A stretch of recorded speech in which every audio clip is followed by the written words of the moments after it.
capital basis, and 20 years from now it'll grow a lot faster internationally than in the U.S. So I really like that market better because there is more growth there over time. But it will hurt them it is hurting them in the short term right now. But that doesn't mean anything. I mean, Coca-Cola went public in, I think it was 1919. Stock sold for $40 a share. It went back before that as the Candler family, and they went back. They bought it for $2,000, the whole business. Asa Candler back in the late 1880s in a couple of purchases. So now he goes public in 1919, $40 a share. 1 year later, it's selling for $19, gone down 50% in 1 year.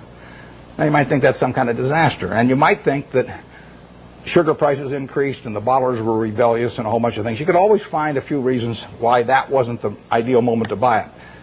Years later, you'd have seen the Great Depression, and you'd have seen World War II, and you'd seen sugar rationing, and you'd seen thermonuclear weapons, and the whole thing. There's always a reason. But in the end, if you'd bought one share for $40 and reinvested the dividends, it'd be worth about $5 million now.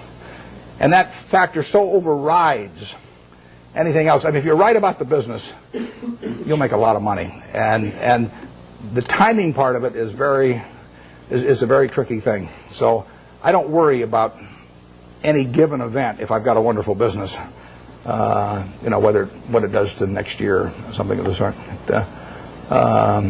There price controls have been in this country at various times, and that's fouled up even the best of businesses. I mean, I wouldn't be able to raise the price on December 26th of See's Candy if we had price controls, and we've had them in this country. But that doesn't make it a lousy business if that happens to happen, because you're not going to have price controls forever. We had them in the early 70s. So the wonderful business, you can figure out what will happen. You can't figure out when it will happen. You don't want to focus too much on when. You want to focus on what. If you're right about what, you don't have to worry about when very much. Is there an area I'm missing back there any place? Or I just want to make sure I'm not focusing all of them on one place. Let me get this gentleman over here.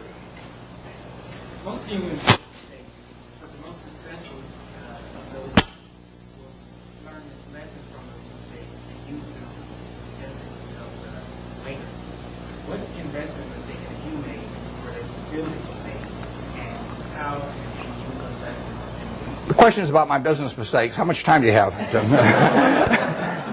Well, the interesting thing about the mistakes is that in investments, at least for me and for my partner Charlie Munger, the biggest mistakes have not been mistakes of commission, they've been mistakes of omission. They're where we knew enough about the business to do something, and for one reason or another, we sat there sucking our thumbs instead of doing something. And so we've passed up things where we could have made billions and billions of dollars from things we understood. Forget about things we don't understand. In fact, I could make billions out of Microsoft. Doesn't mean anything because I never understand Microsoft. But if I can make billions out of healthcare stocks, then I should make it, and I didn't. When the Clinton healthcare program was proposed and they all went in the tank, we should have made a ton of money out of that because I could understand it. And I didn't make it. I should have made a ton of money out of Fannie Mae back in the mid '80s because I understood it and I didn't do it. Those are billion-dollar mistakes or multi-billion-dollar mistakes that generally accepted accounting principles don't pick up. The mistakes you see, we made I made a mistake buying U.S. Air Preferred some years ago. I mean, I had a lot of money around. I make mistakes when I get cash. Charlie tells me to go to a bar instead. Don't hang around the office. But I hang around the office and I got money in my pocket. I do something dumb. And it happens every time. So I bought this thing. Nobody made me buy it.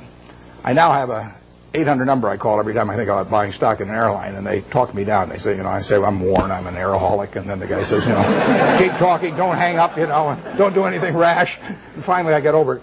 But I bought it, and it looked like we were going to lose all our money in that, and we came very close to losing all our money, and you can say we deserved to lose all our money, and we bought it because it was an attractive security, but it was not in an attractive business. I did the same thing with Solomon.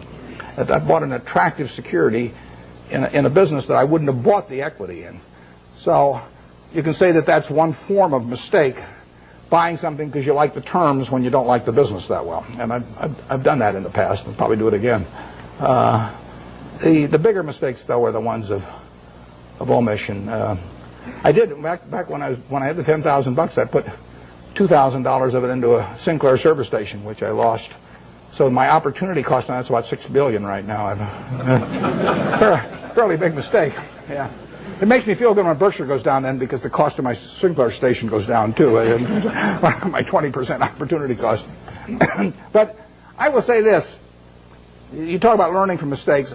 I really believe it's better to learn from other people's mistakes as much as possible. But we don't spend any time looking back at Berkshire. I've got a partner, Charlie Munger. We've been pals for 40 years. We've never had an argument. We disagree on things a lot, but we don't have arguments about it, and we never look back. We just figure there's so much to look forward to that there's just no sense thinking about what we might have. It just doesn't make any difference. I mean, you can only live life forward, and you can learn something perhaps from the mistakes, but the big thing to do is stick with the businesses you understand. And so if there's a generic mistake of getting outside of your circle of competence and buying something because somebody tips you on it or something of the sort in an area you don't know anything about, I mean, you should learn something from that, which is that you stay with what you can figure out yourself.